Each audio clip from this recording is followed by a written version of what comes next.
پاک صلی اللہ علیہ وآلہ وسلم کے زمانے میں کوئی دوسرا فتویٰ دینے والا نہیں تھا۔ آپ البتہ کبھی کبھی کسی صحابی کو کسی دور دراز علاقے میں مفتی بنا کر بھیجا کرتے، تو وہ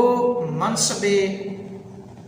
افتاء و قضاء پر فائز ہوتے اور لوگوں کی رہنمائی کرتے، جیسا کہ حضرت معاذ بن جبل رضی اللہ تعالیٰ عنہ کو آپ صلی اللہ علیہ وآلہ وسلم نے یمن بھیجا اور انہیں قرآن و حدیث اور قیاس اور اجتہاد کے ذریعہ فتویٰ دینے کی اجازت عطا فرمائی۔ آپ کے بعد فتوے کی ذمہ داری کو صحابہ کرام رضوان اللہ تعالی مجمعین نے سنبھالا۔ حضور علیہ السلام کے زمانہ اقدس میں کوئی دوسرا نہیں تھا، ہاں جس کو حضور چاہتے نماز دیتے، نماز کر اس کو بھیج دیتے، لیکن نبی پاک صلی اللہ علیہ وسلم کے ظاہری وصال کے بعد صحابہ کرام نے اس ذمہ داری کو سنبھالا اور بڑے اچھے طریقے سے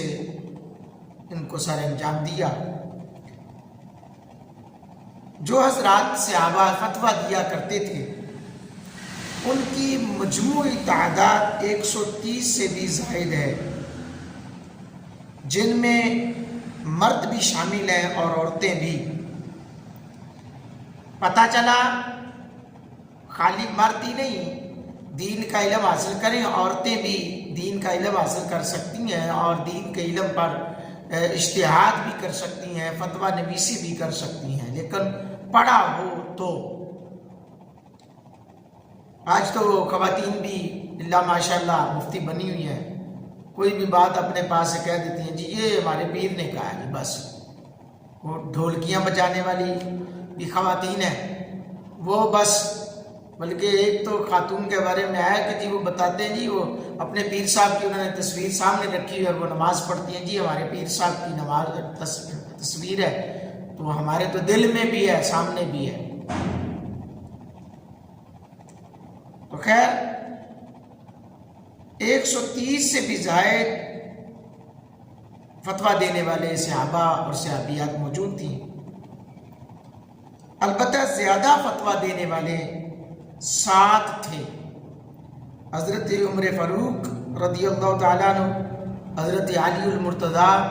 کرم اللہ وجہہ الکریم، حضرت سیدہ اما عائشہ الصدیقہ رضی اللہ تعالیٰ عنہا، حضرت سیدنا عبداللہ ابن مسعود رضی اللہ تعالیٰ عنہ، حضرت سیدنا زید بن ثابت رضی اللہ تعالیٰ عنہ، حضرت عبداللہ بن عمر رضی اللہ تعالیٰ عنہ، حضرت عبداللہ بن عمر رضی اللہ تعالیٰ عنہ، یعنی کہ یہ 7 افراد تھے جو کہ زیادہ قوی، جن کا فتویٰ جو ہے دور مصطفیٰ کے بعد بھی مانا جاتا تھا۔ اس کے بعد تعلیم و تربیت اور فقہ اور فتویٰ کا سلسلہ حضرات صحابہ رضوان اللہ تعالی مجمعین کے شاگردوں نے سنبھالا اور دل و جان سے اس کی حفاظت کی اور اسے اگلی نسلوں تک منتقل کیا۔